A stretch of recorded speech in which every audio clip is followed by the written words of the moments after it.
Hi, I'm Danielle D'Souza, mortgage broker with Win Mortgage, and I have beautiful Robyn Stahl here with me today from LPT Realty.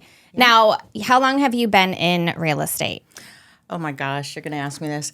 Okay, since 1986, when I graduated high school, I started in mortgages. Yes, okay. And then I moved on to title work, so I did that for about 12 years. Okay. I've been selling since 2013.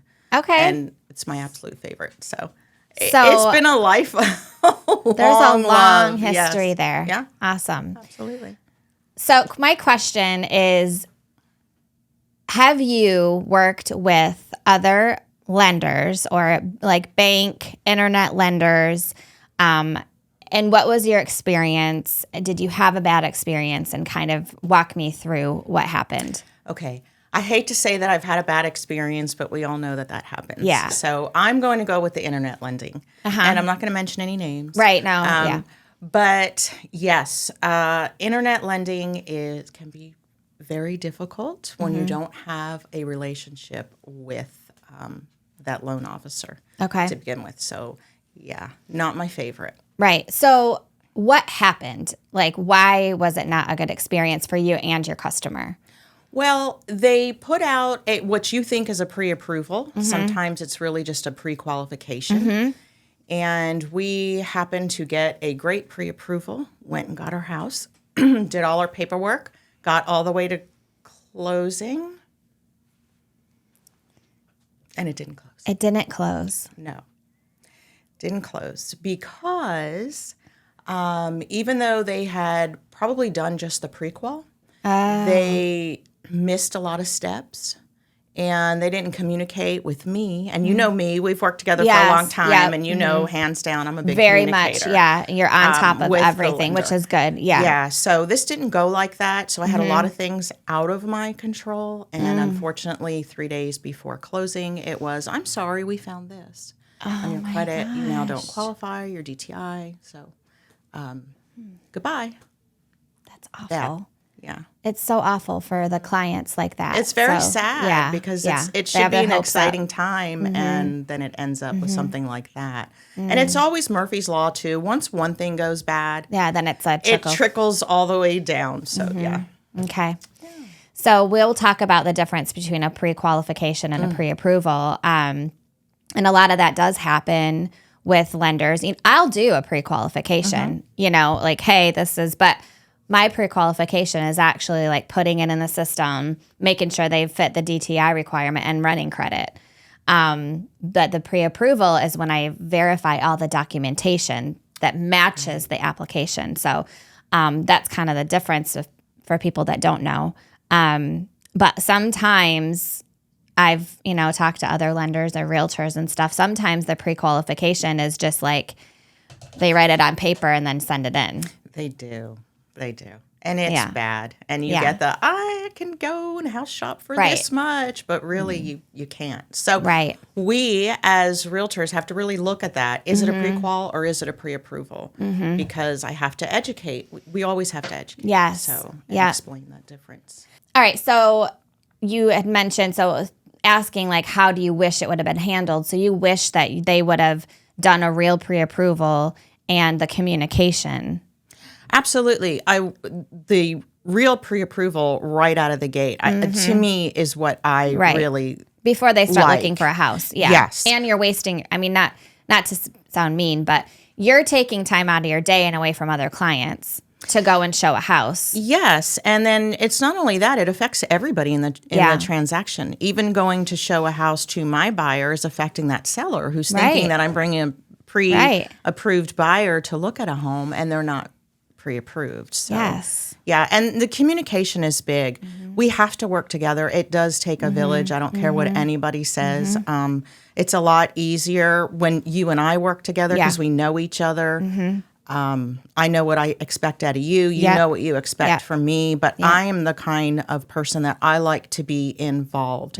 It's not just here's your lender and then here's all the paperwork that you need. I'm there to help you get through that too. Yep, and I always copy you on every exactly because everybody's different, and some are just like I only want to know if there's an issue. But then there's other realtors that are like, no, I want to know everything. Yeah. Which, because you just, want to be able to. Because a lot of the times the buyers ask questions to the realtor. They do. Yeah. So you kind of need to know what's going on. Yes. Yeah. Okay. So has this particular event, and I'm sure there's others, has it changed the way that you do business?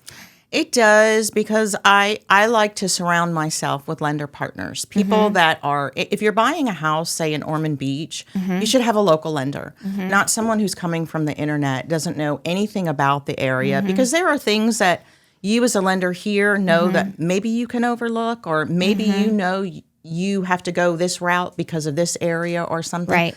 They don't know that. So it's, like I said, it all goes back to communication. And there's appraisal situations. Yes. There's homeowners insurance. Yes. There's survey, and that's why it's just, I wish people understood how important it is to have a realtor, like a buyer's agent, represent them. That's the number one thing.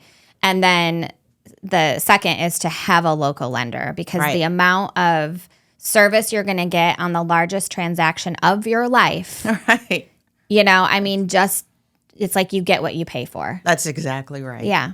That's what so whenever I have customers that say, oh, I went on the internet and got approved by, I'm like, well, you have choices. So let's just look at a local lender perhaps. And I try to school them on why it's best to use a local lender. Right. But they get excited and they want to go online, and see how much they can And get. it might be at like 2 o'clock in the morning. Exactly. And, we're available after hours, but we're like probably not at 2, But this is, real estate has changed so much. Everything is real time right now. Yes. And sometimes, like you said, 2 a.m., that's when a person can get to the computer to actually try to apply for a loan. Right. So they end up using a lot of times internet. I think sometimes too, to know is that there's always room for a second opinion. Absolutely. And so a lot of the time I'll look at a loan estimate, or sometimes actually a lot of them don't even get a loan estimate. They don't even get a fee sheet. All they have is just just a pre-qualification. And it's like, well, how much do you have to bring to closing? What's your interest rate? How much do you have to pay a month? And they're like, oh, I don't know that. How do you not? How does the lender not give that? Is crazy to me. They don't. And also what they do is they like to hide fees. So they may say, oh, I can get you X interest rate, but they're picking that money up somewhere in the loan. And so the buyers don't know that. Get that fee sheet, first of all, and do a second opinion, like 100%. Absolutely. Yeah. You would do it for a doctor, right? Oh, yeah. If you get, If you get, yes. It's a big deal in life. Buying a house is a big deal. It's a big deal. Yeah, yes. Definitely. What is one thing that you would like to tell people that might be buying a house? Like, what is that one thing that you want to tell them? Like I said before, it does take a village. So you really want to get yourself with a realtor who has great lender partners, title partners, home inspection, homeowners insurance, because it's difficult nowadays. And you really need a group of people around you that are going to make it as stress-free as possible for you. And that's what, I'm the buffer here. So if they can't get something done that maybe a lender needs, I can do it for them. So I do like to be very involved. And I just, you have choices. So take your time. It's not a rush. Right. And just get yourself surrounded by the right people. I love it. Yeah. Thank you so much. You're welcome. Thanks for having me. Thank you. It was great.